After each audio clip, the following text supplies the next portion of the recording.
Good morning po. Ayan, yan po yung ating mother plant ng ating pinagkuhanan ng cutting na mulberry.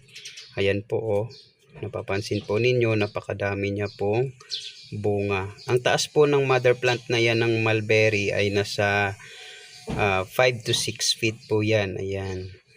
Yan po, napakataas po niyan at saka napakadami niya pong bunga. Ayan po oh. Napakadami. Napakasarap po yung mulberry. Sa ngayon po, ito na yung pinagkuha na natin ng cutting doon sa mother plant na mulberry. Ayan na po siya oh. Ayan. Napakaganda na po ng kanyang mga dahon na oh. Wait na lang natin yan lumaki at magbunga. Transplant ko pa po yan dito sa ating mahaba na na banga. Ayan po oh. Diyan po siya natin transplant para lumaki po siya dyan ng maigi. Ayan, napakaganda po itong mulberry.